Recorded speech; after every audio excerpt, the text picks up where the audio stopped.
जी यही सच्चाई है।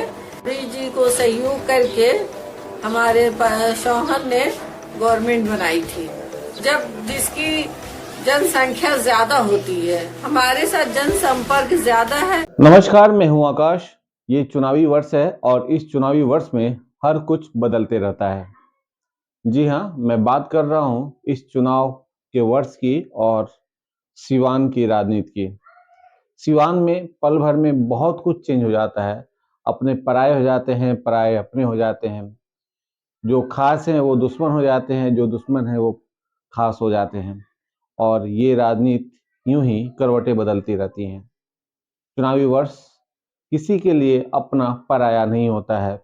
ये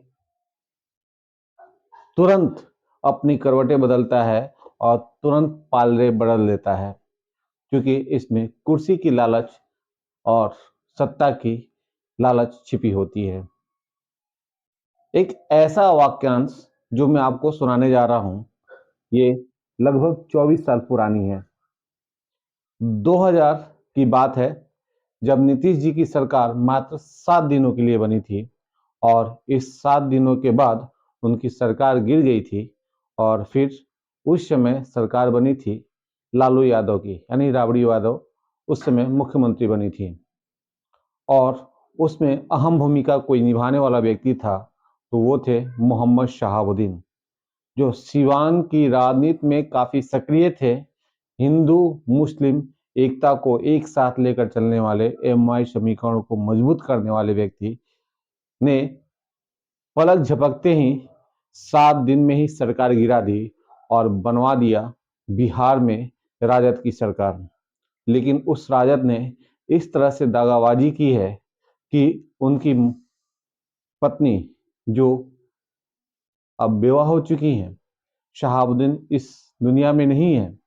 शहाबुद्दीन जब तक जिंदा रहे राजद का झंडा बुलंद करते रहे, और उसी शहाबुद्दीन की पत्नी को उन्होंने टिकट नहीं दिया है। तो ये दागेबाजी चुनावी वर्ष में होती रहती है। समय बदलता है, लोग बदलते हैं और ये चीज़ें बदलती रहती है। ये बातें मैं इसलिए कह रहा हूँ कि शहाबुद्दीन की पत्नी ने आज से लगभग 4-5 साल पहले एक बयान दिया था। वो बयान था कि मेरे पति को पुनः जेल में इसलिए भेज दिया गया कि नीतीश कुमार ने बदला लिया है।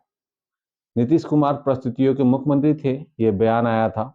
और जैसे ही शहाबुद्दीन की बेल हुई थी नीतीश कुमार के खिलाफ में, मोहम्मद शहाबुद्दीन ने ये बयान दिया था।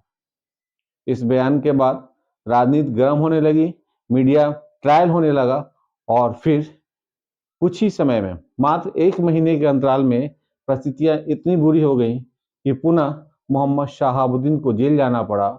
और जेल जाने के बाद वो फिर कभी आज़ाद नहीं हुए, उनकी मौत जेल के अंदर ही हो गई।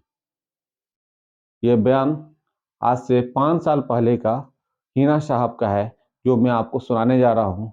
क्या कुछ आरोप लगाया था नीतीश कुमार पर, और शहाबुद्दीन ने राजद के लिए, हिना साहब के पति ने राजद के लिए, लालू प्रसाद यादव के परिवार के लिए जो कुछ किया है वो इस बयान में झलक रहा है। क्या कुछ कहा है हिना साहब ने, जरा आप भी सुन लीजिए।